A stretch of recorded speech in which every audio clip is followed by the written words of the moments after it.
जैन साहब, बहुत बहुत स्वागत है आपका। आपके स्वागत में हमने एक काम किया है, बताइए क्या?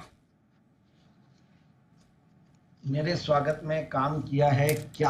हाँ, और आपने इतना सोचोगे तब तक 23,000 हो जाएगा निफ्टी। कल के हाईज को हमने पार करवाया है 22,925। कल का हाई 22,910 के आसपास का था, उसको पार करके तेज दौड़ लगाता हुआ बाजार। बैंक निफ्टी हालांकि कल के हाई को पार नहीं किया, लेकिन अच्छी रिकवरी वहां पर जाने के संकेत बन रहे हैं। लेकिन बहुत ही बढ़िया सेंचुरी मारता हुआ आपके लिए सेंचुरी के साथ हमने स्वागत करवाया है जैन साहब के लिए। तो जैन साहब के जेम्स बिल्कुल बढ़िया बढ़िया मूवमेंट में। बताएं जैन साहब, आज का जेम स्टॉक। बिल्कुल Anil ji, very good morning. Fortunately ये समय पे हमेशा हमने देखा है कुछ अच्छा होता है निफ्टी को लेकर। मोस्टली अच्छा ही होता है, खराब भी होता ही होगा खराब मार्केट के दिन, बट अच्छी चीजें याद रहती है और अच्छी चीजें याद रहनी चाहिए। और वैसे ही एक अच्छा स्टॉक लाया हूं और वो है टैलब्रोज ऑटोमोटिव कंपोनेंट्स लिमिटेड। अगेन एक बेहतरीन ऑटो इंसुलरी कंपनी। और अनिल जी, ये मुझे हमेशा हमारे जो पुरानी पारी है उसकी याद दिलाता है। 2012-13 में एक बहुत ही छोटे मार्केट कैप पे, मतलब 100 करोड़ के नीचे की भी मार्केट कैप थी तब दिया था, और आज 1700-1800 करोड़ की मार्केट कैप और कंपनी गजब का कर रही है। Best part is company fantastically grow की है। बहुत पुरानी कंपनी, एक पुरानी पेडिग्री वाली प्रोमोटरशिप है और 1956 से कंपनी कार्यरत है और ऑटोमोटिव और इंडस्ट्रियल गैस्केट्स बनाती है। और यूके की एक कंपनी के साथ, बड़ी कंपनी के साथ इनका कोलैबोरेशन भी है। जनरली सारे ऑटो जैन साहब एक बार जरा टारगेट बताएं, क्योंकि स्टॉक दौड़ लगा रहा है। आपने 292 पर खरीदारी करने की राय दी थी, अभी 305। जरा एक बार टारगेट बता दें ताकि टारगेट और यस सर, यस जी जी बिल्कुल बिल्कुल। एक दो बार और टूकेंगे तो मैं और समझ जाऊंगा। जनरली कितना टाइम लेते हैं आप जनरली? मतलब आप मैं थोड़ा सा कई बार टोकाई में थोड़ा कम हो जाता हूँ, मेरे को 2-3 टाइम लग जाता है, बट घर पे तो एक ही बार में सुधर जाते हैं। नहीं, मैं नहीं सुधरता, मैं 2 बार या 3 बार में सुधरता हूँ। अच्छा, घर पे भी इतना टाइम लगाते हैं? फिर तो हमारे यहाँ 8-10 बात तो मैं जानबूझ के अनिल जी लेट सुधरना पड़ता है। ज्यादा जल्दी सुधरो तो चक्कर बढ़ जाता है। ओके, तो 300 कितना बताया टारगेट आपने? 350 अनिल जी। 350, 292 के आसपास खरीदे 350 के लक्ष्य के लिए। जी सर, अब बताइए।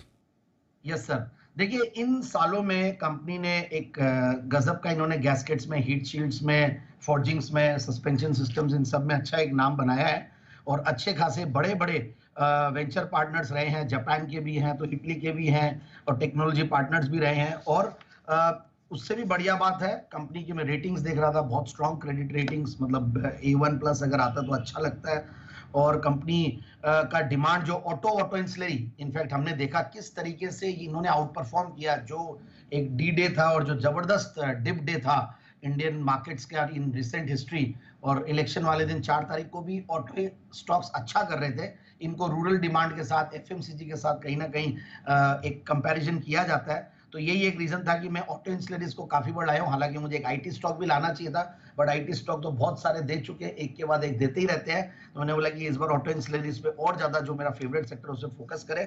अब मैं एक बार फंडामेंटल्स पे आता हूं। बोलने को बहुत कुछ है टैलब्रोज में, क्योंकि मैंने इस स्टॉक को 5 बार पहले कवर किया हुआ है और आज 6ठी बार जेम्स में कवर कर रहा हूं। तो सोचिए मेरा कन्विक्शन। और अब स्टॉक्स ढूंढने में बहुत ज्यादा समय नहीं लग रहा अनिल जी, क्योंकि जब बहुत ज्यादा डिप दे दे और एक अच्छे लेवल पे सपोर्ट लेता है और इतना बड़ा एक अग्नि परीक्षा को पास करता है स्टॉक, तो और कॉन्फिडेंस आ जाता है। और मुझे ये बताना है कि जिन्होंने भी हमारे जैन साहब के जेम्स में, हमारे दूसरे पैनल लिस्ट के स्टॉक्स में इन्वेस्ट किया है, आप अपने लेवल्स को जरूर से लिख के रखें और आप देखिएगा अब बहुत कन्विक्शन के साथ आपको पैसा आगे, थोड़ा सा समय देंगे तो बनेगा, ऐसा मेरा मानना है। और अब देखिए मैं रिटर्न ऑन कैपिटल एम्प्लॉयड पे आता हूँ। 22%, 18% रिटर्न ऑन इक्विटी। पिछले 3 साल की प्रॉफिट की कैगर है 47%, सेल्स की कैगर है 21-22%।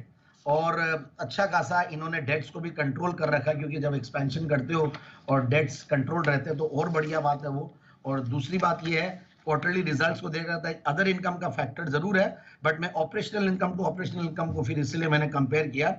तो 25 करोड़ का ऑपरेशनल इनकम था, उसके सामने 31 करोड़ का ऑपरेशनल इनकम मार्च 2024 वाले क्वार्टर में।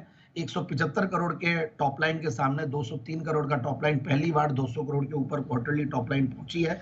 तो ऑलमोस्ट 800 करोड़ की टॉप लाइन करने वाली ये कंपनी 1700 करोड़ की मार्केट कैप पे अवेलेबल, और अच्छा खासा 100 करोड़ के ऊपर का इनका प्रॉफिट्स आया है, जो कि अदर इनकम की वजह से भी है। तो इसलिए फिर भी ऑपरेशनल प्रॉफिट्स भी 115 करोड़ का पैट रहा है। सो ओवरऑल एक बेहतरीन कंपनी। प्रोमोटर्स की 58-59% के लगभग शेयर होल्डिंग है, और एफआईआईज, डीआईआईज बहुत ज्यादा तो होल्ड नहीं करते हैं, but at the same time public share holding में बहुत सारे रिनाउंड नेम्स है जो आगे पीछे इन्वेस्टेड है और अभी भी इन्वेस्टेड है, so that really gives a good confidence. तो मुझे ऐसा लगता है कि एक ऑटो इंसुलरी स्टॉक अच्छी पुरानी कंपनी, इस स्टॉक को